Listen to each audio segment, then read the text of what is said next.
Welcome to the Boneyard with Steve Robertson. As always, I am your good friend and host, Steve Robertson, here on a triumphant Monday edition of the Yard. It is in the wee hours of Monday morning.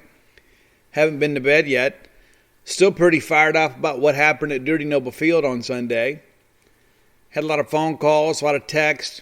Enjoyed reading some social media. Enjoyed reading message boards. Enjoyed the taste of Rebel tears. Again, it never gets old, does it? It never, ever gets old. Before we even get started today, I think one of the most important things is to thank all the Bulldog fans that turned out this weekend, 34,000 plus over the weekend, second largest weekend we've ever had at Dirty Noble Field. I guess it goes back to 2014, also Super Bulldog weekend. We had Ole Miss in town, I believe that's correct. A phenomenal weekend. And you guys created an incredible home field advantage. And in that Friday night game, I really believe, as I wrote on Gene's page, that Rowdy Jordan got credit for the big hit there, but it was really you guys. You guys made it happen. We get those maroon and white cheers going. You got some inexperienced guys out there on the hill for Ole Miss. The moment was too big for them, and your guys responded. We're going to break down the weekend. We're going to talk a little spring football. We're going to talk a little bit about Jaden Walley. We're going to talk a little bit about of everything. But it's a lot of baseball. It's a lot of baseball. But one of the things, too, I wanted to kind of get established today, in addition to thanking you guys for creating an incredible home field advantage for the Diamond Dogs, is there is something else within our fan base that needs to be addressed. Now, I don't know if you guys know this, but we are a top 5 team around the country. And we have been throughout the season. I guess we were preseason top 10, and we have been in the top 5 pretty much ever since we got back from Arlington, with the exception of maybe 1 week after we get swept from Arkansas, which is a bit of a wake-up call for us. And to this day, I think we can all pretty much be agreed Arkansas is the best team in the country. Some could make an argument for Vanderbilt, but Arkansas has played better as of late. And that's a team that got us. We'll get a chance to try on Vandy for size here next weekend, and I'll be there. Can't wait to be there. I'd leave right now if I could, but I'd miss that UAB ball game on Tuesday night at 6:30. But guys, we have got to start embracing expectations. And if our team is playing as a top 5 team, we need our fan base to perform like a top 5 fan base. Now, we talk all the time about the greatest fans in college baseball, and you listen, nobody turns out to watch baseball like we do. There are a lot of people out there that have got some passionate fan bases. I put ours right up there at the top. Us, LSU, Ole Miss to a certain extent, Arkansas. Read some things over the Ole Miss message board that a lot of their fans at Ole Miss go to ball games to be entertained. Our fans go to Dirty Noble Field to be part of the game. We go over there to give our team a home field advantage. So I'm not really speaking to those folks. Who I am speaking to now are these folks that get on social media in the second inning of a ball game, and maybe we're down 1-0 and they've already given up on the team. Listen, rest your insecurities somewhere else, because the Diamond Dogs don't need them. They also don't deserve them. So let's get excited about our team. You know, we had all this discussion over the weekend, lineup ought to be this, lineup ought to be that. And just about every time that we kind of do what the consensus fan poll is, we end up getting a loss, or we end up something bad happening. And so let me just encourage you, let's be positive. As long as there is something to be positive about, there's no need to be negative. If we're winning, why do we have to pick it apart? Why do we have to make excuses for winning? Why do we have to say, well, we play this team? Listen, we've already played the number 1 team in the country. We just took 2 out of 3 from the number 6 team in the country. They'll probably tumble outside of the top 10 this week.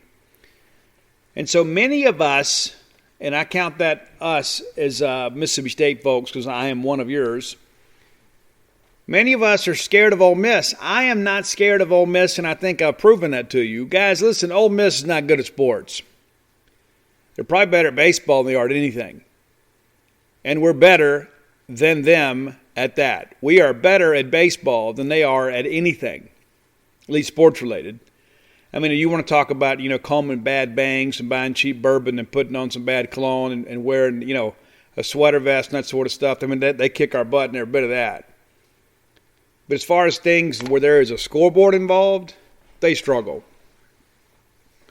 So I don't quite understand this fear of Ole Miss. Now, would there have been any shame in losing to Ole Miss this weekend? It wouldn't, because they're a good team. But we're better.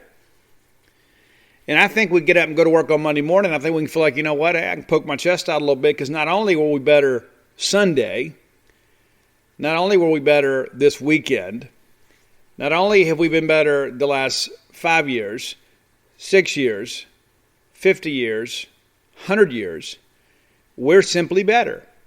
There have been some times, they've made some runs, and there was some time in the early 2000s, and I'm going to say some things that might hurt some feelings, but I'm going to say them anyway. Now, I love Coach Ron Polk. I do. Had a chance to visit with him recently over at Auburn. I see him just about every ball game. I love Ron Polk. I do. But things changed in the early 2000s. Dan McDonnell and Mike Bianco got to Ole Miss. They kind of changed the way recruiting went as far as college baseball in the state of Mississippi. In many respects, we kind of depended on the fact that we had been the dominant program forever and a day, and we took a little bit for granted. And so the recruiting game kind of passed us by a little bit. Now, I don't say that necessarily to be critical of Coach Polk, so I don't want you guys to suggest that. But the truth of the matter is they were much more aggressive, much earlier in the process. And, in years past, even if a guy was committed to Ole Miss, we knew they'd come to camp at Mississippi State. But, Dan McDonnell, who was the big game hunter for Ole Miss baseball, he kind of convinced those guys, hey, why do you want to go up there? You can come here. You can come here and help turn this thing around. But we knew at Mississippi State, it's like, the best players in Mississippi want to play here. But the problem was we didn't make them feel like a priority. And so what happened? They didn't come to camp. They never got around to working for us. It's like, hey, I'll just go over here to Ole Miss. These guys seem to really want me. So I'll just go over there. And they did. Brian Petway, Stephen Head, those guys went over there and put together a great run at Ole Miss. And so they had the better of it a while in their early 2000s, mid-2000s. 2007, in the middle of their glory years, we went to Omaha. They didn't. And so I said then to many of my friends, when we hired John Cohen to be our head baseball coach, I said Ole Miss's little window is closing in college baseball. Because not only were we going to bring a guy that brought a modern approach to the game, but a modern approach to recruiting. I don't know if you guys know this. When John took over at Mississippi State, we didn't have a single player committed that year. Not one. Not one. Not a single guy committed towards the next recruiting class. And so we're kind of having to cobble things together there at the end to put a class together. And, we didn't have the best of times. 2015, I guess, is that right? 2015? Let me double check this. I want to make sure our numbers are right here. Yeah, 15 is the year we kind of had to rebuild. And a lot of that's because we had not really reestablished some great recruiting pipelines. Cohen gets here, I guess, in 2008. And we kind of got, start putting this thing together. And what do? We end up going out, here in a couple of years there, and we get Wes Ray, and we get Adam Frazier, and we get some other guys, and we put a team together, and we made a run towards a national championship. Got Chris Stratton. Kind of got him late, too. Chris is a bit of a late bloomer. Became a big leaguer. And so we went through a stretch there where things were not normal in the state of Mississippi. Now, we've won 5 series in a row from Ole Miss. Have won 16 of the last 19. You can say, man, Steve, that's dominant. Let me take you back a few years. Back in the early mid-90s, we dominated them even more.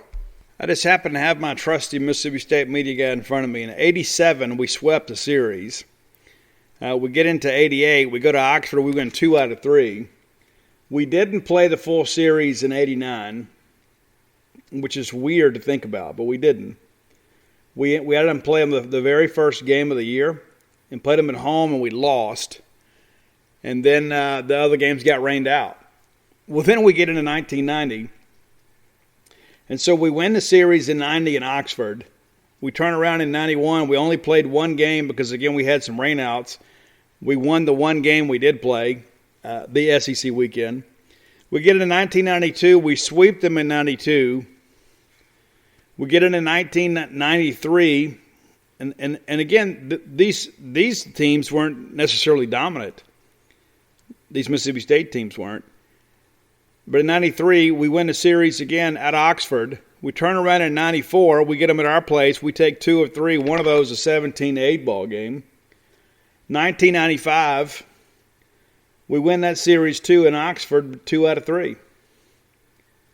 One of those crazy deals. And that's of those years. And listen, those were not great years. You kind of get the end of the Jake Gibbs era there. But they go to the Regional in 95. And that was really the best team. A lot of their teams around 500 back in those days. And so, from basically the late 80s through the mid-90s, Ole Miss rarely beat us. And so I say that because I think it's important. We expected to win those games because they weren't great Ole Miss teams, and we were great for the most part. We had some years we were just really good.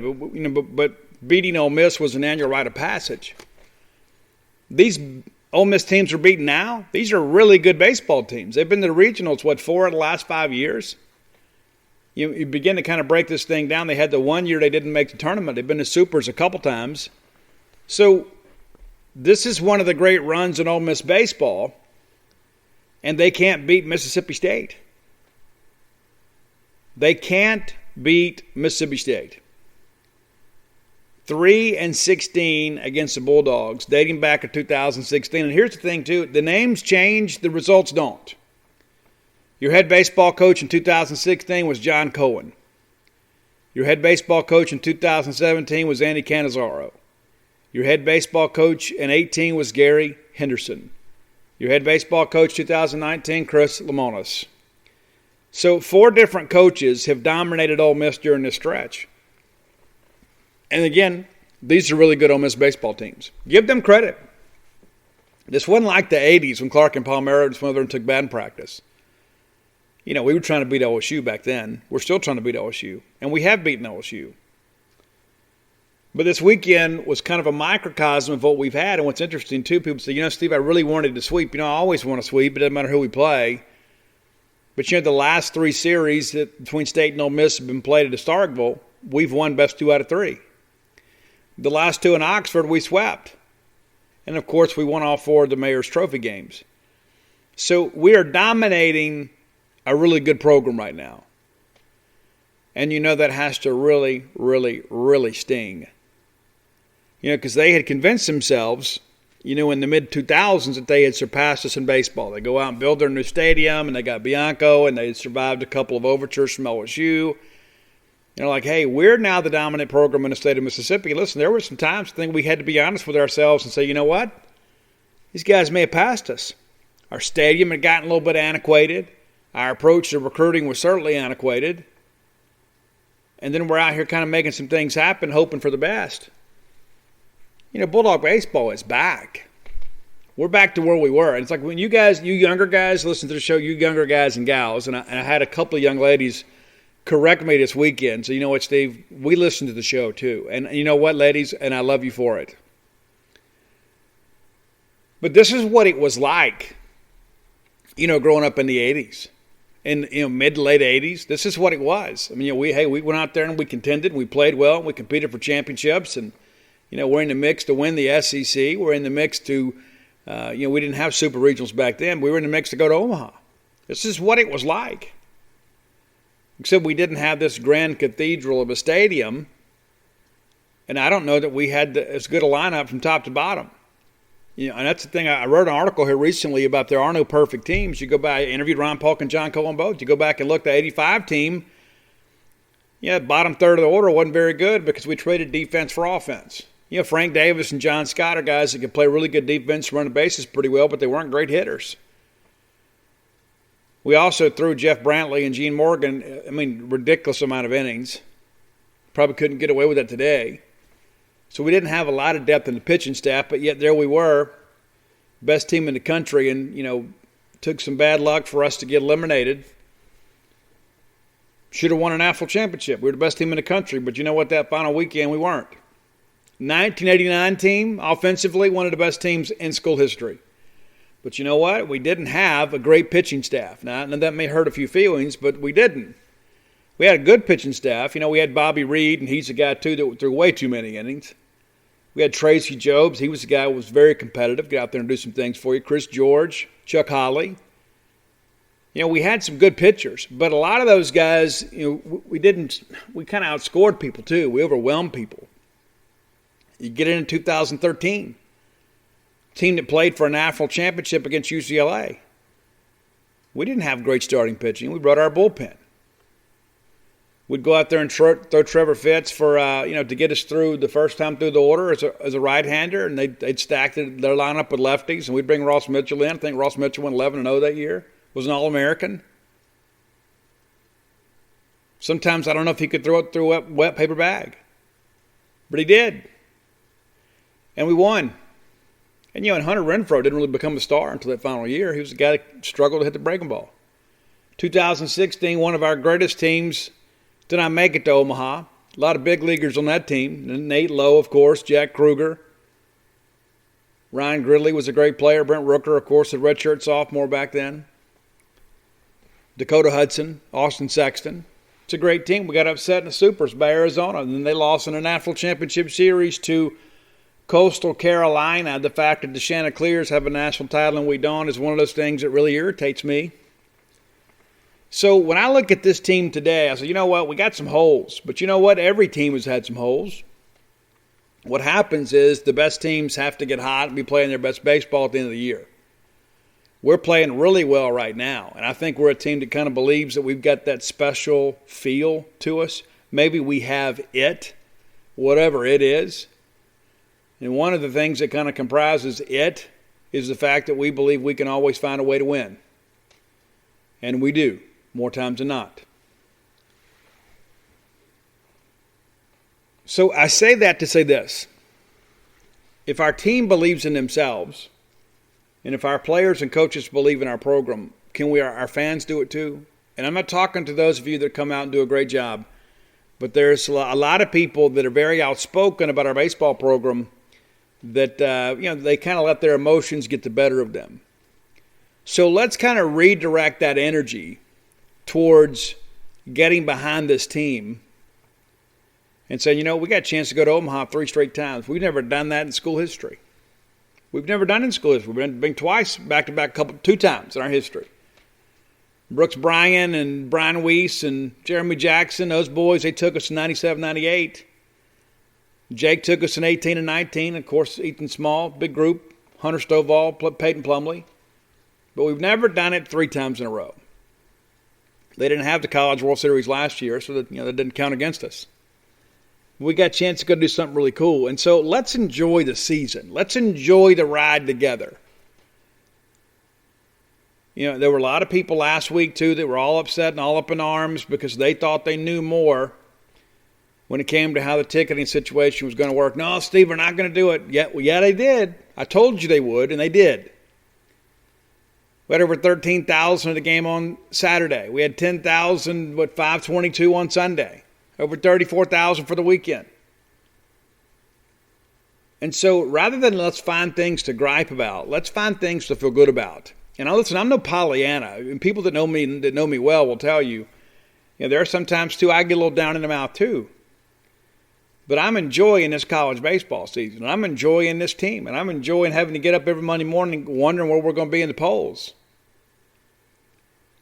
I get up every evening on Sundays and I do a little scoreboard watch and I go say, hey, well, we need this team to lose a game. We need this team to take a game. We need to split here. We need to sweep there. You keep up with all of it because I'm enjoying college baseball. So let's not ruin this because who knows where this thing's going to end. It might end in Omaha. It might end in a national championship. And that's the thing about this weekend that is so magical. It's like we've talked about, after the Arkansas series. It's like for all of it, the reason we all get so negative, myself included, is it's a reminder to us that maybe this isn't the year. Because every year we wake up and we tell ourselves, maybe this is the year. Maybe this is it. We get our first national championship. And then Arkansas comes in here and sweeps us. And we had a chance to go to number 1 that weekend, and we didn't. And all of a sudden we think, you know what? This ain't the year. It ain't it. Well, then all of a sudden we kind of turn some things around. You could put a couple of sweeps together yourself. You climb back into the race. You got Ole Miss coming in here, so it's a real test for your team. You say, you know what? Is this the year? Well, if we lose this series to Ole Miss, it's probably not going to be the year. It might put us in a situation that we're not in contention for a top 8 national seed, which means we'd be on the road in the Supers, assuming we advance. And then we get reminded, you know what? It might be the year. This is a good Ole Miss team. It is. We're going to break it all down. But that's what this weekend did. It kind of restored our belief into thinking, you know what? This just might be the year.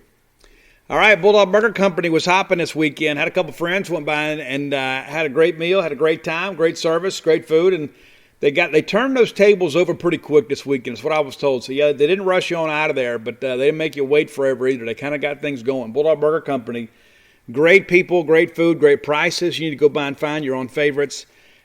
Go have that grilled chicken club. It's what's so weird is I had somebody come up to me at the ball game and say, Steve, I went and had that grilled chicken club, and you're right, it's fantastic. A lot to talk about, and that's what they want to talk about, a grilled chicken club sandwich from Bulldog Burger Company. They also had the spring rolls. And as you could imagine, they were much better looking than their driver's license photo. Go do yourself the same service. Go to Bulldog Burger Company today. 2 locations to serve you right here on University Drive in Stark Vegas and on Gloucester Street there in Tupelo. And coming soon to Ridgeland, Mississippi. Bulldog Burger Company, the place where people go to meet. MEAT. I don't know if I've told you guys before, I love talking college baseball with you guys. I do. I love college baseball. I love college football. I do. I love everything about it. But I love college baseball maybe a little bit more than everything else, and maybe it's because we've been so good at it. Maybe I'm biased towards baseball because I feel like we're going to win a national championship here sooner rather than later in baseball. So let's take a quick look at Friday's game. Believe it or not, that game got over in 2 hours and 39 minutes. 10,291 people attended that ball game. And some people swear there was more there. So McLeod, and we wondered, okay, listen, what kind of effort are we going to get from Christian? Well, we got a great effort from Christian despite the fact he didn't have his best stuff. I really believe this might have been his gutsiest effort of his career at Mississippi State. Had trouble landing the breaking ball, so he couldn't keep people off the fastball. But he hung in there and he gave us 5 innings. We got off to a really good start, though. Really got off to a good start. So we get a 1-2-3 inning, including a punch out to end it. Did get down in some counts there. Had a couple counts run full. But Christian gets a 1-2-3 inning in the first. And we go out and put a run up and thinking, okay, we're rolling here. Rowdy strikes out, but then T.A., who had a huge weekend, doubles into center field the very first pitch that he sees. And it's all hustle. He did so many great things the weekend, you almost forget about it. But, he doubles the ball into right center field, and John Rice Plumlee's out there, and he's loafing on the play a little bit. T.A. takes advantage, goes into second. Cam James then drives in a run. It's a single in the left. And we scored that run because T.A.'s already at second because he's hustled in there. And then Luke flies out and Logan Tanner K's. Luke had a really rough weekend, but you know what? I'm not worried about that because Luke is a bona fide killer. He'll get it going. This is a guy, he's probably in the cage right now as you're listening to this. All right, then McLeod goes right back out there and gets a 1-2-3 inning. So we're thinking, okay, we're good. We're good here. We're good. A much more efficient inning, too. Only had 1 count that ran a 2-2. Everything else was really, really quick. Bottom of second, we go 1-2-3. And listen, I give Gunnar Hagen a lot of credit. That guy's really, really good. Really, really, really good. You can see why he was drafted so high in high school. The guy can really pitch, man. All right, so we get into the top of 3, and Ole Miss ties the ball game up. And it's so crazy how this thing happens. It all kind of comes together for them with 2 outs. So we get a ground out to open, and then Cal Baker, who had an awful weekend for Ole Miss, he's a marginal guy. I know his numbers were big last year, and I don't know what's changed with him, but he is a marginal guy. He's probably put on too much weight. That's kind of their strength and conditioning programs. They just get those guys to eat a whole bunch. there's a difference between good weight and bad weight. Ole Miss has got some guys with a lot of bad weight, and Cal Baker's one of them. And so then you get Plumlee looking. So now you've got a runner at first with 2 outs and top of the order coming up. And so, okay, let's get out of this thing. And I give Gonzalez a lot of credit. I really like Gonzalez from Ole Miss at shortstop. He's a young guy, made a couple mistakes on the weekend, but you can tell this kid understands how to play the game. He's going to be a star. I mean, he really is. Well, he works and extends the inning. He gets down 1-2 in the count, and the next thing you know, we've walked him. And so now all of a sudden there's runners at first and second. We're starting to get a little antsy here. And then Chatinier singles through, and Baker scores. Because we made a little bit of a mistake there. But, the bottom line is that's a 2-out rally, and we kind of, we're part of this. We contribute to our own demise here. And that was a lot of what they did. 2-out runs. I give Ole Miss some credit. They've got a little clutch about them. And we end up walking Graham and finally get out of there Dunhouse swinging. And I'll tell you, that pitch that we threw there, that Christian McLeod threw, guys, he basically spiked the breaking ball on a full count and got Dunhurst to swing over the top of it. A lot of people are thinking, well, you got to a fastball in there, bases are loaded, but Christian didn't. Christian trusted his catcher and says, you know what, I know this guy has a propensity to swing and miss on a breaking ball. I'm going to throw the breaking ball. And he did. And it was a great breaking ball, but it was not a strike. It takes a lot of stones to throw that pitch. All right, so then we go 1-2-3 in the third. It's a 1-1 ball game. We get into the fourth. Ole Miss takes the lead here. We get benched to K, and then McCants hits one up into the plaza there. And I give the kid a lot of credit. It's an 0-1 count, and it's a situation where the bat kind of found the ball, but he turned on it. I like McCants. I really do. I know some Ole Miss people have kind of complained about him. He doesn't have a big arm. He doesn't run especially well. Got a long swing, but I tell you, that kid's going to be a good player. Then Van Cleve grounds out, and Cal Baker lines out to short. It's a 2-1 ball game, and the natives were a little bit restless, because it was like, what, we can't get farther down in this ball game because Hogwin is so good, he's not going to give us much. So we all know this kind of going in. So you get down 2-1, you're kind of worried. And then Cam James gets a 1-0 fastball about belt high, and he knocks about 25 rows deep into the left field lounge. And yes, I know they're not rows out there. I'm just trying to illustrate that as best I can. It was an absolute tank job. They get us out of the inning behind that. We actually had some loud outs that inning, but now it's a 2-2 ball game, and you kind of felt like, you know what, we've answered. They hit the home run, we hit one of our own, and we answer. And then McLeod goes back out there and gets a 1-2-3 inning. Well, I said it's not a 1-2-3 inning. He gets a ground out, gives up a single. Then we have the strikeout throw out there. And it would have been hitter interference there. Logan Tanner didn't need it, made an incredible throw to get him. Gonzalez pops up and signals safe, and he was out by 10 feet. So bottom of 5, we get up there and we go 1-2-3 ourselves. And so now we've pulled McLeod in lieu of Preston Johnson.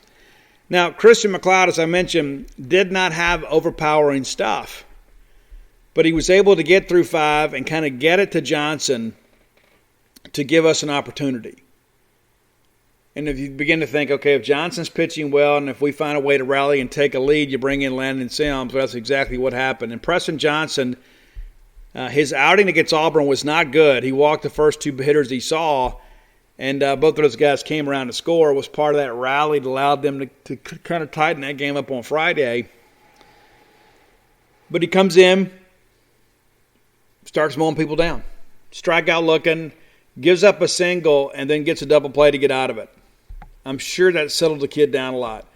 Bottom 6, we just absolutely had a chance here to kind of do some big things. We didn't. Rowdy flies out, but we do get TA to triple. I think it was his first of 3 triples on the weekend. And then Cam James flies out, and it's a sac fly. Now all of a sudden we have a 3-2 lead. And then Luke flies out. So it's a 3-2 ball game, and it's starting to get late. So Ole Miss, I can't say they were desperate at this point, but I think Preston Johnson was filling up his own, and they weren't quite sure how to handle it. Preston Johnson's a big, imposing guy. I'm a Preston Johnson fan, in case you hadn't figured this out. So we get a K swinging, and then we make an error, allow the guy to get on base, and then we get a K swinging, and then we get a K swinging. So Preston Johnson finishes his night, 2 scoreless innings, gives up the 1 hit there, and really stayed on the ball when he did have a little adversity and was able to get some punch-outs. If that guy can go out there and get us a couple innings in relief of McLeod, get us 2 to 3 innings, and get that thing to Landon Sims, we're going to win a lot of games on Friday night. Bottom of 7, we come up, we have a chance to build the lead. We don't. We go out. It's crazy. K looking, K swinging, and then we line out there. It's a 3-2 ball game. We get into the 8th. We bring in Landon Sims, and many of you are thinking, okay, the ball game is over. And it was, for all intents and purposes. We get Gonzalez swinging, Chatinier swinging, and then Graham to line out. Ole Miss down to their final 3 outs, but we had some important insurance. I turned to Tyler Horka. I said, they're fixing to get an insurance run. You can just kind of feel it in the air. They bring in the Diamond kid, who was their former Sunday starter. Hoglund, again, was great. He really was. But he left down a run. As great as he was, he left with a deficiency. He left with a deficit. So Forsythe grounds out, and Scotty DeBrule rips a double down left field lines. Huge, huge hit there. Rowdy singles, drives in DeBrule, and then T.A. comes in and singles, and there's runners on the corners, and then Cam James again with a sac fly. It's a 5-2 ball game. At that point, with Landon Sims on the dish, on the rubber, it's over. And it was. He gives up a leadoff double. Then we get the double play, and I still don't understand where the runner was going there. First thing I tell you, Little League Baseball, freeze on line drive, but he was running. And then we get McCants swinging. Ball game's over 5-2.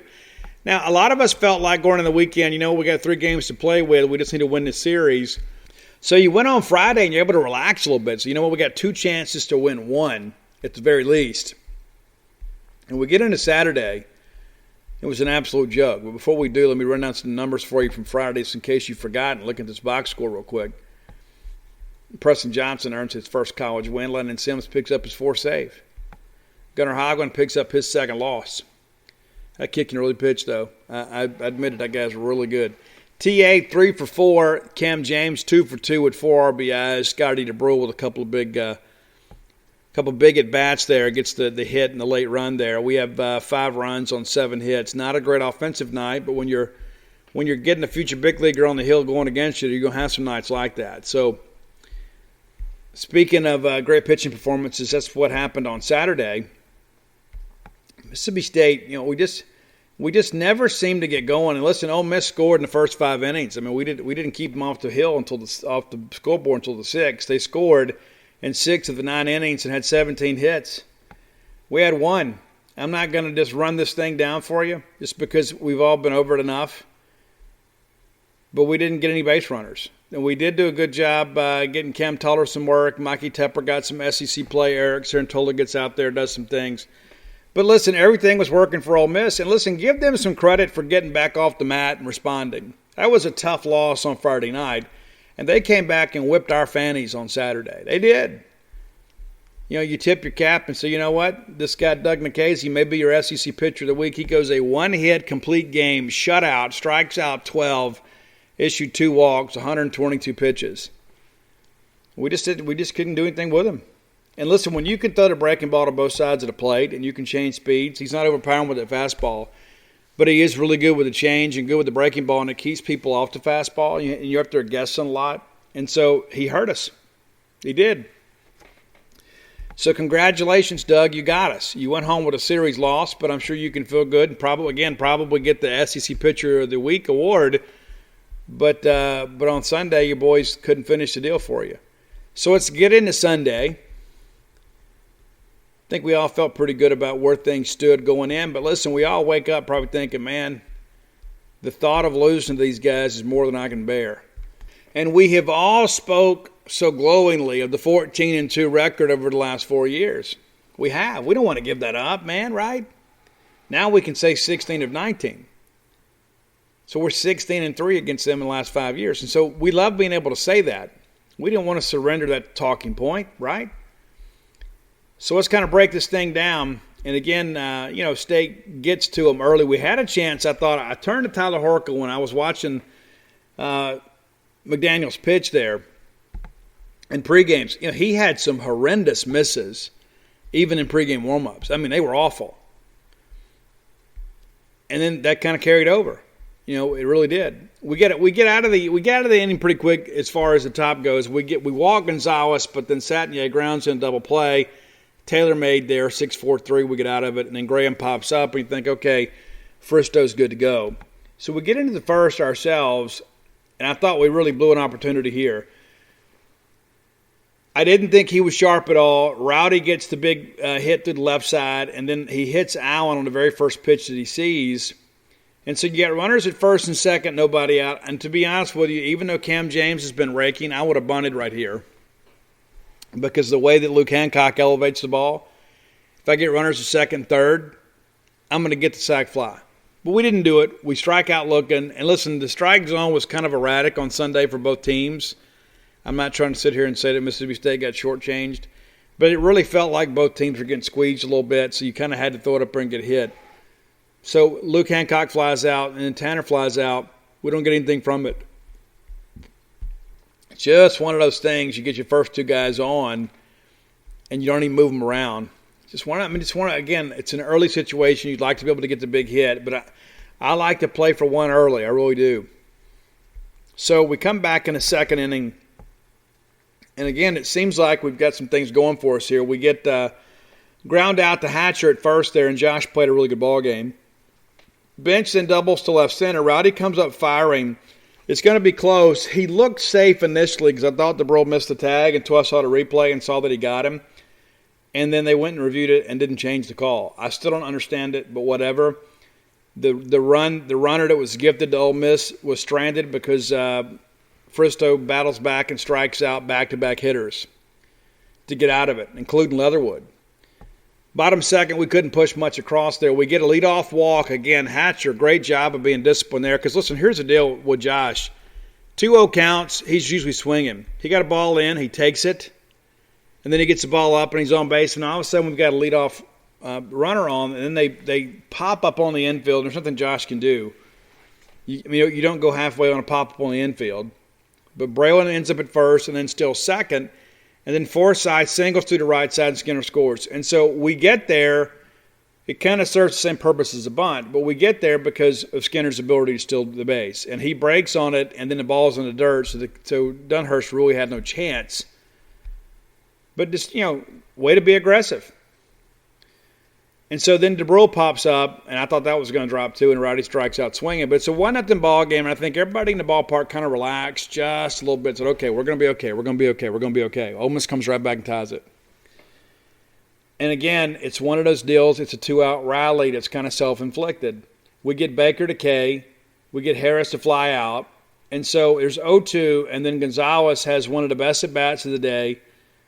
Gets down 0-2 and then works it for a walk. Fouls the ball off, fouls the ball off, fouls the ball off. The next thing you know, he walks.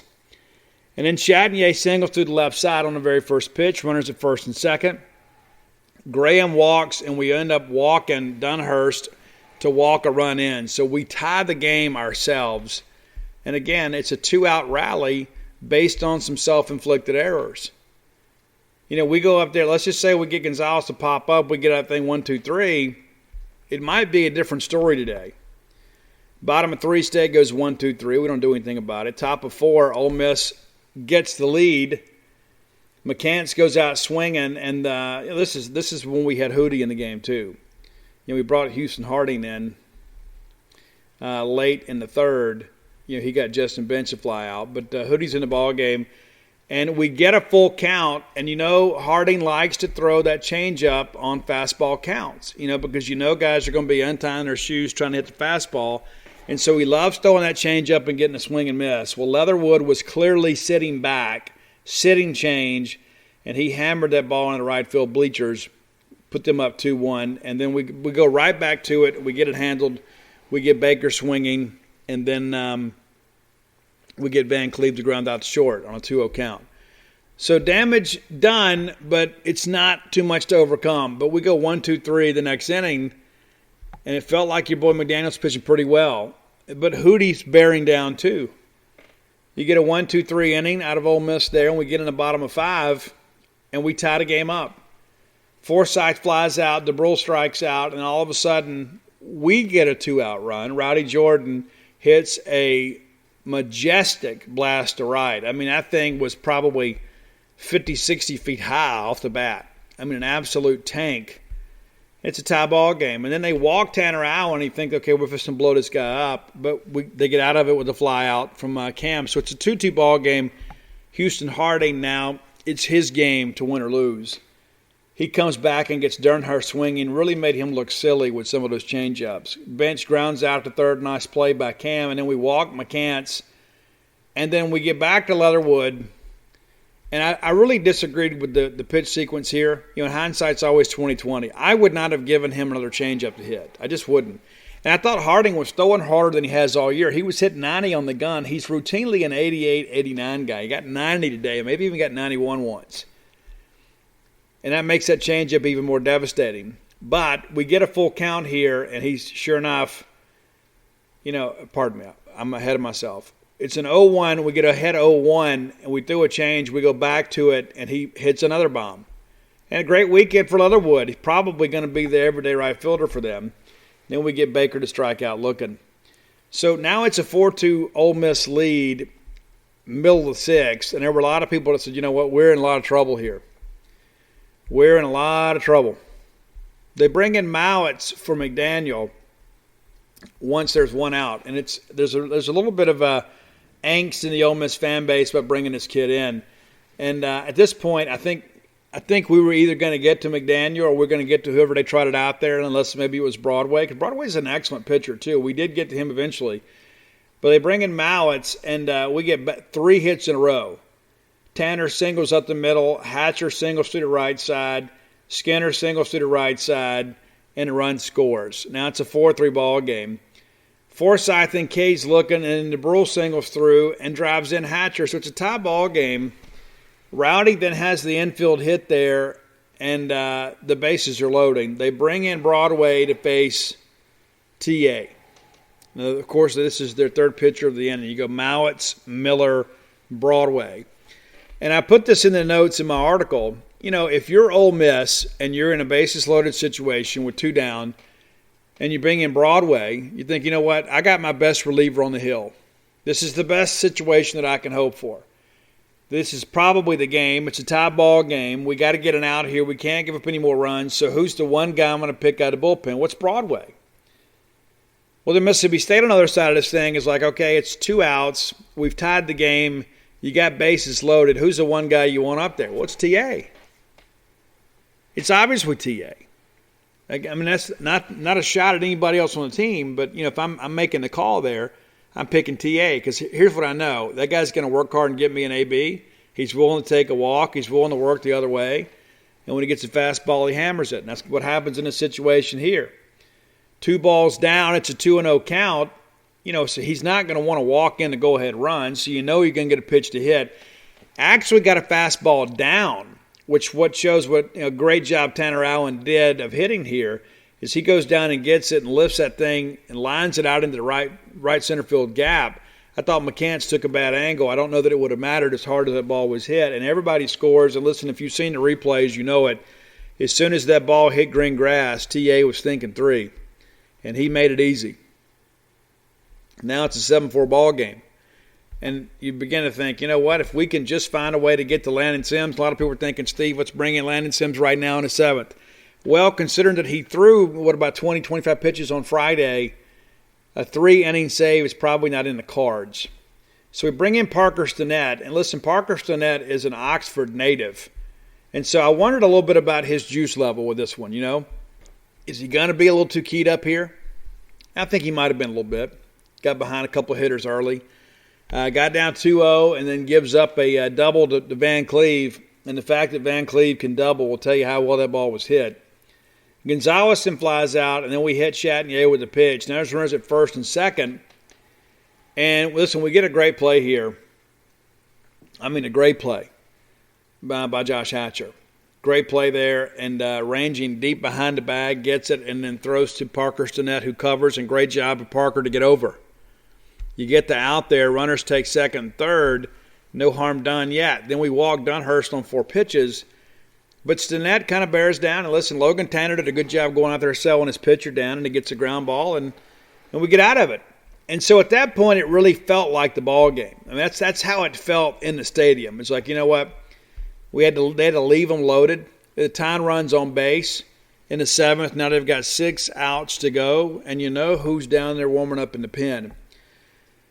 We have a chance to get a little insurance. We don't cash in. Hancock flies out, and I think he was 0 for 11 for the weekend. And then Tanner doubles to left, and a great at bat here. You know, he gets down 0-2, fouls one off, and then takes 3 straight balls, fouls off another, and then doubles in the left field. Josh Hatcher then grounds out to the first baseman, who throws to the pitcher that covers. Tanner takes third, and then Braylon Skinner, first pitch swinging. And he is aggressive on that first pitch. It was a situation earlier in the ballgame where you walk Hatcher on 4 pitches, and then Skinner pops at the very first pitch you see. Sometimes you just got to have a little more patience at the plate. So we bring in Brandon in the 8th. Hadn't pitched in a while, and I thought Brandon, probably his best outing he had in a while, even though we didn't play it exceptionally well. We get a ground out from McCants. We get a strikeout for Leatherwoods, and there's 2 outs, nobody on.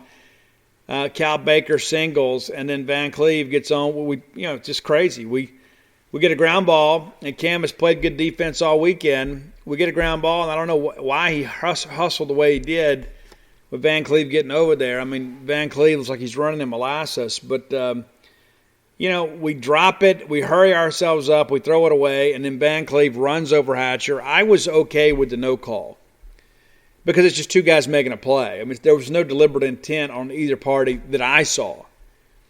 But the run scores. Now all of a sudden it's 7-5. It's like a circus had come to town, and then Gonzalez grounds out to second. We get out of it. 7-5. 7-4 felt a whole lot better. We get into the 8th, and we get Forsythe to ground out. DeBrule then singles again. Big hit again from Scotty DeBrule. Maybe he's getting it going. Then Rowdy singles. We got runners at first and second. So again, a chance to get a little insurance. We don't. TA flies out. Cam grounds out. And then Whitesnake played at Duty Noble Field, and we bring in Landon Sims. And how incredible was that? He said himself he got chills coming in. Hearing 10,000 people cheering for him. He's the guy, man. He's the guy we want on the hill late in the ball game. Graham flies out. Dunhurst gets on an error on the shortstop. We get a ground ball. We got Chatinier swinging, and then Graham flies to left. There's 2 outs quickly. And then Dunhurst, it's a routine ground ball to short. We boot it. So now the time runs at the plate, but bench grounds out to the shortstop, and we throw over there, and the game's over. And now it's a 7-5 ball game, and Mississippi State's taken 2 of 3 from Ole Miss. Pretty exciting weekend, and a series we had to have, and a series that we played pretty well. But you tip your cap at Doug Nikhazy, who was outstanding on Saturday. But the thing that I'm reminded of, too, is it took a near-career performance from him to shut us out and keep us off the board. And listen, after we had beaten them on Friday night, you knew they'd come back and respond. They did. And then we came back and counterpunched on Sunday and won the series.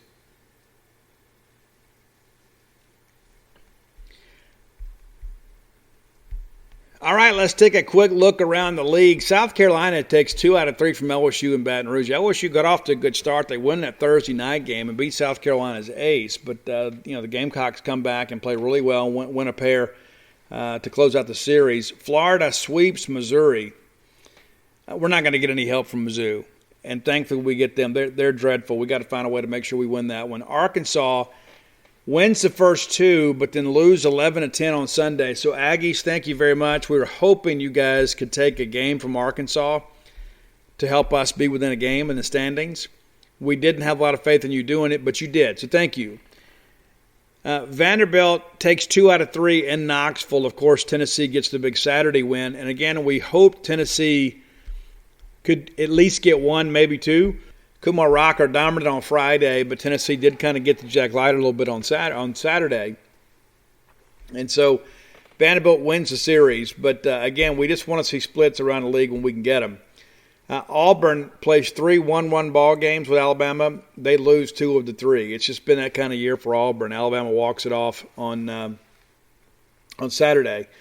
And then A&M and Arkansas, we talked about that one. They had a doubleheader on Saturday, and then they win. But Kentucky, Georgia takes 2 of 3. Georgia's kind of figuring some things out. They take the series from Vanderbilt. They come back and take the series from Kentucky. I think Nick is probably safe as far as getting a Hoover right now. But got to win some ball games. Let's take a quick look at the standings before we move on to a really cool top 10 list. So the standings right now, Vanderbilt remains in first place, tied with Arkansas with an 11-4 record. And right there, a game back, is Tennessee, South Carolina, Mississippi State. So 5 teams within a game at the top of the standings. Beneath that, Florida and Ole Miss right there at 9 and 6, and then Kentucky, Georgia, Alabama all right there at 7 and 8. Then Mizzou, LSU, Texas A&M, and Auburn 4 and 11. Auburn 2 and 13. Excuse me. And so as this thing kind of shapes up, I'm gonna go ahead and I'll give you a hot take right now. LSU's making it to Hoover. They're going to make it to Hoover, and they're going to ruin somebody's season. I'm just telling you now. I just hope it's not us. They get Ole Miss this weekend. I hope they go over there. Ole Miss has lost 3 series in a row. You know what you're going to get with Marceau. Nick Casey's going to have a good outing you would expect, but it's baseball. You never know when a guy's going to maybe have a blister or whatever, or maybe his girlfriend hurt his feelings for the ball game. He doesn't pitch quite as well. It's a long year. A lot can happen.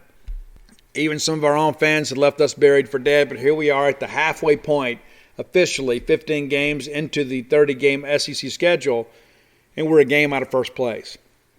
Who would have thought that, that Monday after we get swept by Arkansas? But here we are. It is a long season, and once we get through Vanderbilt, the schedule really lightens up for us. You begin kind of working this thing through here. You got 5 series left. The most difficult one is the one this weekend going to Nashville. We can find a way to win a ball game up there, and my goodness, we can win too. Life changes for us in a major way. Then we get A&M here. We go to South Carolina. We get Missouri here, and then we go to Alabama. So good chance we can win all those series. That trip to South Carolina is certainly not going to be easy. But when you begin to think about what we're playing for, and that's the last weekend before they announce the NCAA regional hosting sites. We'll find out the Monday after we get back from South Carolina. So a lot left to play for. We knew we had to right the ship and get a couple of series wins with Kentucky and Auburn. We get sweeps there. We knew we had to probably go 3-3 against Ole Miss and Vandy. We've already got 2 of those knocked out, and so we feel pretty good about where we stand right now. Now it's just time to finish up. Today's Top 10 list brought to you by the fine folks at JohnnyPacker.com. I told you guys, too, that my wife says that the sunglasses that JohnnyPacker.com provided to her, she got the Greenwood frames, most comfortable sunglasses she's ever had. Matter of fact, she wore them at a race today. We ran a race on campus for a young man, a scholarship for a young man that passed away unexpectedly back in 2019. And she wore the sunglasses during the race, and said that at no point did she ever think she was going to lose them. So you need to go to JohnnyPacker.com today. Check out your new summer glasses. Because here's the deal. You need some new sunglasses anyway. You're going to be out. You're going to be at Dirty Noble. You're going to be going to the beach. You're going to be doing some great things. We're going to be out living life. You need to look cool, and you need to protect your eyes. You can do both by going to JohnnyPacker.com. And all the frames are named after Mississippi towns. Maybe your town appeals to you. Maybe your town was picked. But also, too, these are Mississippi State guys that are doing a great job, making a great product. In addition to that, a portion of every purchase goes to the Cystic Fibrosis Foundation. So do something good for yourself and good for somebody else at the same time. Again, that's JohnnyPacker.com. So Nathan Long reached out to me on Twitter. And he left a kind of a lengthy message. I'm going to share this with you a little bit, okay? Hey, Steve, first off, love the podcast and the work you do covering MSU. A big fan. I always listen to the podcast on my commute to MSU or while doing schoolwork. Super excited for you with all the things you've been able to accomplish. And I hope to have a chance to read some of your books as well soon when college eases up. Being a state fanatic, I'd like to learn more about our history. I have an idea for top 10 list. Not sure if you've ever done anything like this. Maybe you have. But I just thought it'd be kind of cool to do a top 10 most important bands that set the course of rock music. You're speaking my language, Nathan. You're speaking my language. You're clearly a member of my tribe. Obviously, the Rolling Stones and Black Sabbath come to mind, but I'd be interested to hear your take, especially on the tail end of that list. Maybe you've already done something similar to this, and this doesn't exactly make for a good top 10 list. I don't know, just a thought. I know I'm young. I was born in 99, my goodness. But the classic rock of the 80s and the 90s, to me, are far superior to today's stuff. I constantly find myself learning more about it, listening to more of it. Anyway, I appreciate you. Stay blessed. Okay, so Nathan, we're going to dedicate the whole week to you. So we're going to talk about the history of rock music. We're going to do top 10 lists today on the 50s and 60s, and then we're going to do 70s and 80s on Wednesday, and then 90s and 2000s on Friday. And so these are not going to be numbered per se on importance. Some of this is kind of chronological, and there's some points that I want to make for some of this. So I want to run these down for you. And here's the thing, too, to kind of understand, Nathan, and for you, some of you older students that maybe don't know a whole lot about, maybe the infancy of rock music. Listen, a lot of it was very bland before the 1950s. You had guys like Pat Boone that were basically crooners. There was not a lot of innovation in rock music at the time. There really wasn't rock music. Rock music is still a relatively young genre. Even though we're the country that created rock, it's just one of those things that was kind of born out of necessity and out of R&B music. A lot of it goes back to the blues. Now, a lot of those guys were doing some things that were very innovative with the guitar, but there were a lot of people that kind of rejected some of that. There wasn't a lot of work on the neck. There wasn't a lot of picking even. It was just kind of strumming along as an instrument of accompaniment. But a guy named Chuck Berry came along and changed everything with the guitar. Chuck Berry, of course, an incredible guitar player. But he kind of took what was happening in the juke joints and the speakeasies of the world and brought it to the stage. And America really wasn't ready for it. But he hit the ground running. Completely changed everything, and then all of a sudden, because of the fact that he played with a distorted amp and he was picking a lot more than strumming and doing some soloing type things, and you go back and listen to some of that stuff early on in his career, and you hear of a lot of what we hear today, but that was a very innovative time in music. Chuck Berry, and I've read and heard so many rock documentaries and books over the years that people kind of reference is Chuck Berry is really the forerunner of rock music. And you may not know this, young man, but Chuck Berry was an African-American. And again, a guy that could play the blues but wanted to do something a little different. Wanted people to be able to dance a little bit more. So in honor of Chuck Berry, we're going to add the incomparable song Johnny Be Good to today's top 10 list. Another African-American artist that was very, very irreverent, that really kind of caused a lot of controversy. It's Little Richard. And Little Richard was a guy that was, trained in the church and, was very flamboyant. But one of those guys, too, that brought the performance piece to music. I mean, if you go back and look, even some of the R&B artists at the time really were not great performers. They were good singers, and they could write good music, but the performance piece was really missing. And that's what Chuck and Little Richard kind of brought. They brought a show. It wasn't just something that happened in a studio locked away where everything was perfect and did 100 takes and then they printed the best one on a 45 and put it in the mail. Little Richard and then these guys, because TV was really beginning to emerge and shows like American Bandstand, Merv Griffin Show, these things were beginning to happen. And so now all of a sudden, people wanted to get out there and be a little bit more outrageous, and Little Richard absolutely was. And so in honor of him, we're going to put Tutti Frutti on the list today. Another band that is maybe a little bit unheralded, but they really benefited from TV. They benefited from movies. It's a band called Bill Haley and the Comets. And they had a song called Rock Around the Clock that ended up being the theme song for just about everything. For a while, it was in movies. It was also the original theme song for Happy Days. They ended up changing a little bit later, but it was kind of synonymous with the show. And so all of a sudden, this was getting played regularly on the radio and then on TV and in movies, and it took forever. It was kind of a slow build, but Bill Haley in the comments. I mean, this was a song that was written in the early '50s, and then all of a sudden it was played everywhere. It is an iconic song, and even if you put it on today, it just makes you want to move. It really does, even though it's kind of it's very antiquated, as you could imagine, in its instrumentation. But the spirit of the song is incredible. So Rock Around the Clock from Bill Haley, that makes our list. Number 7, Elvis was really kind of making a move here too. Elvis originally was kind of a bit of a crooner as well. And then Elvis began to put more of his personality in his music. And then things changed. People forget too. People talk about how crazy society is today.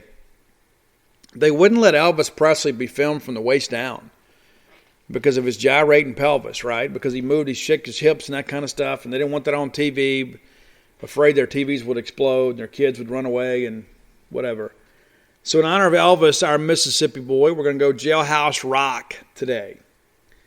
Number 6, and an important guy on the list, and again, I'm not ranking these on importance, but one of the guys that I think he had an abbreviated career due to a plane crash. But he was a guy that kind of pulled in another demographic into rock music, and it's Ritchie Valens.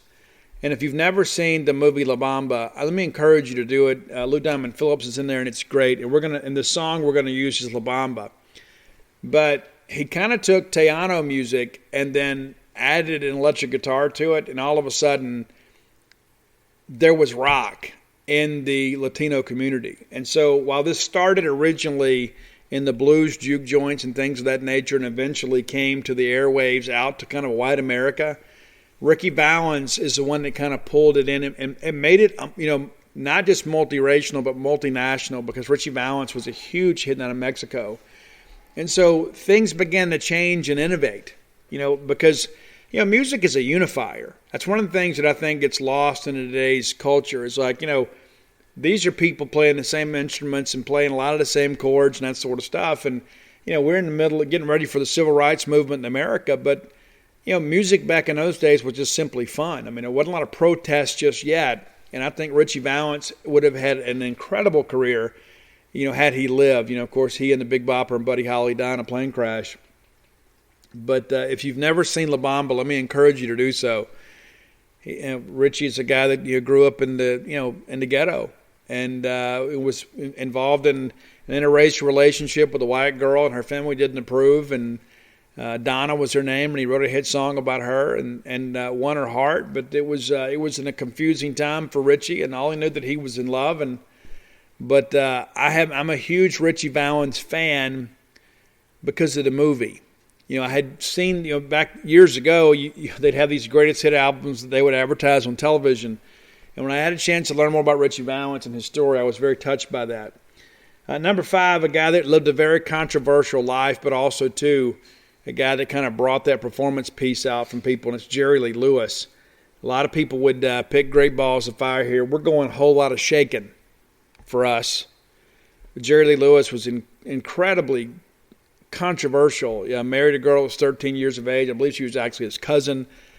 But, he was very much a guy that enjoyed the rock and roll lifestyle. But again, not going to discuss his personal life or the politics for very long. But I'll tell you, as far as a guy that used the piano, a guy that used the big band, a guy that made people move, Jerry Lee Lewis was incredible. Number 4, a band that doesn't get much airplay these days. And this was kind of like the last gasp of doo-wop, but it's the Beach Boys. And they had a kind of a renaissance a little bit later in life. Had the big hit Kokomo with the Cocktail movie. But the Beach Boys were, kind of cranking out 45s almost on a monthly basis because they could harmonize. And so they brought a different element. So when you look at the origin of the big chorus, because a lot of these guys, like even Chuck, Chuck basically what they did is they just kind of amplified the chorus. Same thing with Little Richard. But all of a sudden you had a group of people that were able to harmonize, and the next thing you know, that leaked into other rock music. So now you may have a lead singer that sang the verses, but when you got to the chorus, everybody kind of began to harmonize, which made a bigger sound. And so the Beach Boys and the Monkees are probably credited the most with that, but the Beach Boys simply did it better. The Monkees were kind of a novelty act, even though they had some good tracks. But the Beach Boys were going California Girls because I wish they all could be California Girls. Number 3, and again, one of the most important men in the history of rock music, it's Jimi Hendrix. And Jimmy was a guy, too, that kind of bridged some socioeconomic and racial barriers in rock music. And I really believe at the time, too, because America was ripe for change. In the Summer of Love in 67, you had Woodstock in 69, and that's when Jimmy plays the national anthem. But here all of a sudden you have this incredibly cool, laid-back guy basically playing what was considered white music. And in many ways, not playing the same stuff that Chuck Berry and those guys did. A lot of the blues players, he didn't play a lot of that initially. And of course, he got into, Hey Joe and Red House and things like that, so he was still true to the blues. But, he basically took a right-handed Fender Strat and flipped it over and strung it and played it left-handed because that's what he had to do. But Jimmy changed soloing in rock music. All of a sudden, we talked about how Chuck Berry had made the guitar, more in the forefront of music. Jimmy took that and put it on steroids. Jimmy took it where, sometimes they would have these long reprises, sometimes live shows, but he'd play 3 and 4 minutes, and then kind of come back. It was kind of like a jam session every time out. But if you don't know much about Jimi Hendrix, other than, Purple Haze and a few others, you need to do a little research. And I've read probably half a dozen books on Jimi Hendrix and his life, and it was very sad at times. And he kind of found himself in music. And he, again, one of those people that changed how we view how the guitar is used in rock music, even today. A lot of things that people do today are based off the principles and the things that Jimi Hendrix founded. So we're not going to go Purple Haze. I could have gone with a million different songs here, but I decided to go with Fire because I love the percussion on it. Number 2, the Rolling Stones. And this is a band, too, that really began to get better into the next decade. But in the 1960s, they were doing something a little bit different. And you had the dual lead guitars there, and things were just... Keith Richards, because he had that dirtier tone and stuff, it was a little more rebellious. And, of course, you had Mick Jagger up there, one of the greatest frontmen of all time. But the Rolling Stones kind of picked up the baton a little bit and kind of moved music more towards, I hate to use the term outcast, but he wasn't writing for middle America. They were writing for those people that were somewhat rebellious, and they were writing for people that... were somewhat disenfranchised by society. But number 1, and I think we could probably say, in many respects, the band that changed it all is the Beatles. And them, the Stones, Hendrix, everybody kind of had some overlap here. But, the Beatles, they came over as a band that could do a little bit of everything. You know what I'm saying? I mean, you had the dual guitars, you had the harmonization on the chorus, you had multiple people that could sing. You had a good drummer. It was a completely different deal. It wasn't a well-packaged thing. It was just kind of something that happened organically. And when they came to America and they landed in New York, everything changed. And they brought a revolution in music, and for that reason, we're going to go with Revolution for the Beatles. And there were a couple other bands that we'll talk about on Wednesday's show, some bands that kind of started in the 60s that really began to kind of find traction for themselves in the 1970s. Bands like Led Zeppelin and Pink Floyd and the Yardbirds and CCR. And there were so many great bands then that really began to break away from traditional rock music and really push more towards metal. And so you began to have some of this darker influence, and so people began to kind of reject it, which made kids like it even more. So there's your list for today, 50s and 60s.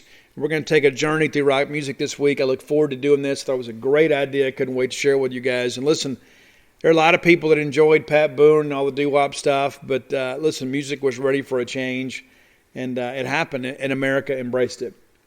All right, time to let's talk a little bit about some spring practice stuff. brought to you by the folks at Campus Bookmart. I was there on Saturday. I want to thank everybody that came by and said hello. We took a lot of pictures and sold some books, and a lot of people came in, and we just kind of talked about football and baseball, and everybody was real giddy on Saturday because we'd won on Friday. So, again, thanks so much for coming out, saying hello. If you couldn't make it by, you can still go by and visit them and see Stan Ray and Miss Kathy Brown, the lovely, talented Susie, and feel good about life. Because they've got everything you need right there, Campus Bookmart. Had some guys hit me up, two different people hit me up and said, hey, Steve, I saw that picture of you wearing that black Mississippi State jersey. I want to get it. How do they run? They run a little bit small, so you need to size up a little bit. You can go to campusbookmart.net and order today. You'll be glad you did. And by being a loyal Boneyard listener, we'll give you a phrase that pays, which is BSR. And that'll get you free shipping on all orders over $50. Any order less than $50, incomplete. And, of course, BSR stands for Beautiful Steve Robertson. Easy for you to remember.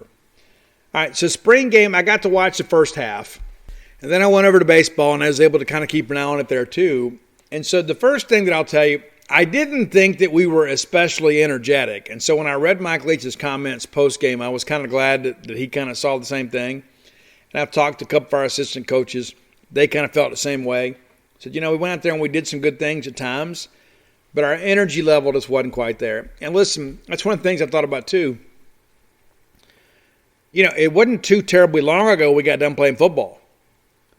And so now we're in spring practice, and we didn't get spring practice last year, and then it's kind of been a little bit of a grind. And so maybe we're at the end of it. I'm not going to make excuses for anybody. But maybe it's time for us to take a bit of a break. And we'll have a cleanup practice on Tuesday. But I did think that we did some good things. I really was impressed with our defensive line. I was really worried about that this year. And every scrimmage that I've been to, the D-line's done well. And you can say, well, Steve, maybe that means the offensive line didn't play well. Well, it's some of that. But you split the lines up. You didn't have your first team unit playing together. So there's going to be some communication, some breakdowns. But some good individual efforts from guys like Randy Charlton. I'm really excited about him. I'm really excited about Jordan Davis. And so we worried a little bit where would we be able to generate some pass rush. And I'll be honest with you, Randy Charlton and Jordan Davis are quicker twitch than Marquise Spencer and Kobe Jones, based on what I've seen so far. Now, we'll see what happens in a real game when somebody's trying to hurt you. But based on their early returns, I think the effort level is very good. Very, very good. And then Cam continues to be an absolute monster there in the middle. Cam, it's ridiculous. He's absolutely ridiculous. Jevin Banks is a guy that showed some real flashes as well on the D-line. Like what we see from him. We know we're going to get Aaron Brule. Jed Johnson had a huge game. And a lot of people have been kind of waiting for that, right? I think some of you maybe have given up on Jed. I have not given up on Jed. I think Jed's a guy that's going to compete, do a good job for us. Probably run some at second-team Mike linebacker. But, when you go back and look at that film and saw all his tackles he had, you begin to think, wait a minute. So it just makes you feel even better about your depth at backer when you see Jed step up and do the things that he did. Dylan Lawrence, of course, another big game for him too. And I remember a time, I liked Dylan Lawrence. I thought he might be a wide receiver. And then I talked to Matt Caldwell. He goes, Stevie's got a defensive mentality. Maybe he grows into a backer. They're going to sign him as a corner. Maybe he turns into a safety. And now you're getting value out of the guy as a safety. That's great. Because I know a lot of people out there that kind of gave up and said, the state's throwing away a scholarship. Well, I don't believe that. I didn't believe it then. I don't believe it now. I believe Matt Caldwell knows an SEC player when he sees one. He was one. He played against them, played with them, practiced with them. And so when he tells me, hey, Steve, this guy could have played on those Jackie Sherrill teams, that's good enough for me. And so Dylan, again, rounding back into good shape, we feel pretty good about that. Now, on the offensive side of the football, a little bit herky-jerky at times. I thought Will Rogers had some moments. Thought some other times he forced the football, and other times he held on to the football too long. Part of that, too, is the offensive line play was a little bit spotty, to say the least. I'm kind of happy Jack Abraham is pushing. Quarterback is the most important position on the field. And it should also be a position that continues to get competition added to the room. Not saying you want to stress the starter, but you don't want him getting complacent either. I still believe Will Rogers is the guy. But I think Jack Abraham did enough here in these last couple of scrimmages to say, hey, I can throw the football around a little bit too. And I thought there were times that he was much more in command of the offense, at least on the field. Threw a couple of really nice balls to Jaquarii Spivey, to say the least. And I believe that's correct. It was Spivey. But Spivey, I've told he lost 10 pounds, and watch him run around out there. He's definitely trimmed up. He can definitely elevate. He's a red zone weapon. Both of the running backs really played well, Marks and Johnson. Omni Wells played a little bit. But listen, this is the Dylan Johnson and Jaquavius Marks show, and I thought both of those guys played well and then really ran hard after the catch and on the carry. Excited about both of those guys. Now, the big news, of course, is Jaden Walley goes down. And, of course, before he's even off the field, we got people on social media saying he's done for the year. And you don't know anything. Nothing. Not a fact, nothing. Coach hadn't got anything. Medical trainers, nobody even had a chance to evaluate him yet. We got people on social media saying he's out for the year. Well, guess what? He's not out for the year. Sprained MCL, going to need 4 to 6 weeks of rest and rehab. And you know what? We're right here at the end of spring practice. He's going to have plenty of time to rest and rehab and work on his finals and kind of get this thing together. And then he should be good to go this summer. We'll be careful with him. There's no need to stress him in the summer. But, yeah, it's a scary moment. People say, well, that's why I hate these spring games. Well, really, it's a glorified practice because, we're still going to practice. It's not like we just kind of drug him out of bed one day and said, hey, let's go play some football. That was practice 14 or 15. So it could have happened at any point. The good news is it doesn't appear to be any tears. It's just a sprain of an MCL. He got rolled up. It was a contact injury, and you kind of prefer that to be the case. It's when they have a non-contact injury you worry about that ACL. So feel pretty good about how things are going with him. And, of course, you've all seen the picture of him walking out shirtless with his cowboy boots on and his hat on. He and Brad Cumbus are basically the same kid. They spend a lot of their time together. They go hunting together. They go fishing together. He is a country boy all the way through. And then until we get under those lights and you throw in the football, and it's a different day and time to say the least. But Jaden Walley, again, fine, based on the reports that we have, and then we'll see what progresses. And you listen, Mike Leach said in postgame, I don't talk about injuries, and as far as you guys are concerned, he's 100% fine. All right, let's talk a little recruiting brought to you by the fine folks at Portico. Brooks Bryan. I know Brooks is excited about his baseball team. And listen, Brooks is a guy that's been on some good teams. Brooks also a guy that'll shoot you straight. He'll tell you, hey, listen, this offensive lineup's got to pick it up a little bit. This guy's got to get it together. I trust Brooks' opinion on baseball, and I trust him when it comes to this new housing development, Portico. If I was looking to move, that's the first phone call I make. Portico is a great place right off of Highway 12. So let's say you're coming into town and you turn off of 82 on 12 going towards campus. The very first right is Pat Station Road, which takes you to Garrett Road as you cross over Old West Point Road. It's about 100 yards maybe. And then there's Portico. It's 1.1 miles from campus. It's right there. It's right there. And so if you're looking to move to Starkville and be close to all the action, Portico is the way to go. There's no doubt about it. Only a couple of houses left in Phase 1. So if you're looking to move sooner rather than later, you need to make this call today. If you're looking to make a move this summer at some point, you still need to make the call and begin to gather your information. Houses are ranged in size from 1,300 to 2,000 square feet, 2-bedroom, 2-bath, 4-bedroom, 4-bath. There's a walking trail, a pavilion, pretty much everything you need. It's only going to be a 51-house development. You're not just going to necessarily be on top of each other. So 18 in the first phase, 33 in the second. You guys done a good job kind of reaching out, getting your information. The bottom line is this, is many of you have kind of talked about it among yourselves and said, you know what, I think I'd like to move to Starkville someday. Well, now's that time. It's as simple as that. Why would you wait any longer?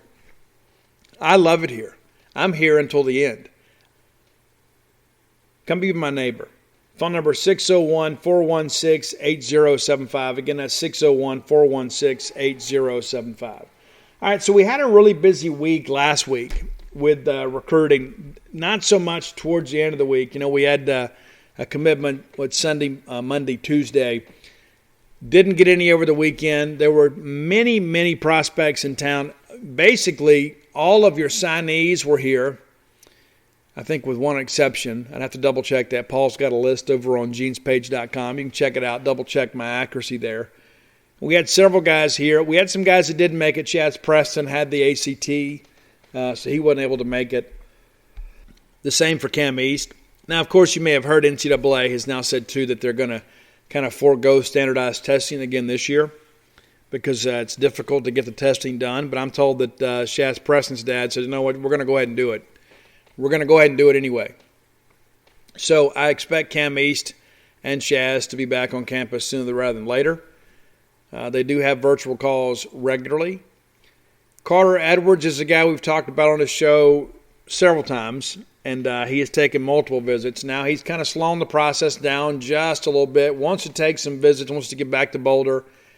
I'll be honest with you, I don't know that State waits on him. Now, like if somebody else comes along of comparable ability that says, hey, I want to commit, I think they take him. I don't think they hold a spot for Carter Edwards. I think they want Carter Edwards, but I don't think they're going to run the risk of losing him and his potential replacement in the class. And so this is a guy, too, that early on was very excited about Mississippi State, and I believe he still is. But I also think, too, that now that the dead period is going to open up here in about 6 weeks, and he's going to be able to take some visits, and he's thinking, you know what, I owe it to myself to get out and take some of these trips before I make what is a lifelong decision. And I get that. But that time frame may not necessarily match up Mississippi State. So we'll see how that kind of progresses. And there's going to be some business to take care of in these camps, too. There are going to be a lot of these guys that you guys are somewhat familiar with, and you think, well, why don't we push? Well, maybe some questions have come up. You know, one thing that I've heard here as of late, R.J. Moss was listed like 6'4", 6'4.5". And I understand he measured in at his Under Armour camp at like but 6'2" and maybe 3/4 of an inch. 6'2.5". So we'll see. I've heard Janoris Hobson, his 40 times have been 4.6s. We were hoping 4.5s, low 4.5s maybe. And so, maybe he needs to come to camp before we do anything. And there's a thing, too, when there's just one camp out there, it's difficult to kind of know, did we have a bad day? Was there a slow trigger? But when you begin to get more information, you can kind of make a decision. But if that's all you have to go on, you think, you know what, we got to confirm our data before we make a move here. And so I don't know if we see a lot happen right now. I think maybe we've done what we want to do for now. I think Janoris Hobson's a guy that might be a guy you go ahead and take now, but when you're only taking 2, possibly 3 receivers in the class, you don't have to rush that. And I don't think he really wants to rush the decision. You get into this Trent Singleton thing. I'm a huge Trent Singleton fan. He was here over the weekend. I think it's just a matter of time before he is a public commitment for Mississippi State. I really like his game. And I like what we're doing here in the secondary. Kamari Rogers was here this weekend along with his father. That deal's not over. But I'll be honest with you, I've been very, very pessimistic about Mississippi State's chances of signing him. But I know that State is going to continue to recruit him. And we'll see what happens. Some people say, Steve, I don't know why you're so confident that he's not going to go to Mississippi State. And I'll just tell you, just what I've heard from multiple people, kind of around the region. It says, if he stays in State, he's probably going to go to Ole Miss because he sees an opportunity to play there sooner. And when you got Martin Emerson and Emmanuel Forbes out here, that kind of makes some sense. But he also has a ton of friends that are going to Mississippi State. He has a ton of friends, too, that are encouraging him to say, hey, let's all go play together. So it's not over. While I'm not the least bit optimistic yet, I will admit to you that Kamari Rogers is going to work through the process and that Mississippi State continues to be a serious consideration. How about that? Braden Locke was here this weekend along with his mom and sister. That's quarterback out of Rockwell, Texas. Going to take an official visit to North Carolina. I believe he's going to be there this coming weekend. I think he's going up for their spring game. And then he'll begin to kind of make a decision. Now, listen, let's be honest. We're going to have to do a great job recruiting a quarterback this year. We have 3 freshman quarterbacks on the roster. So whoever comes in is kind of understanding, I'm coming in immediately behind 3 guys that are going to be around for 4 years. And if a guy redshirts, maybe here longer. And so that's something Mike Leach and the staff are going to have to overcome. And that's not saying it's impossible, but I'm just telling you that's going to be a bit of a chore. Running back recruiting remains a moving target. Not even sure we need one. We already got 1 committed. Dakota, we'll probably be good there. We'll see how things progress. So on Wednesday, we'll get back together. We'll recap the ball game. Mississippi State takes on UAB at 6:30 on Tuesday. And we'll talk a little more recruiting on Wednesday as well. And hopefully by that time, too, maybe we have had some more media opportunities. Probably our final media with Mike Leach and them on Tuesday. We'll see. I think that'll probably be a bit of a wrap-up, and that'll be it with us for a while.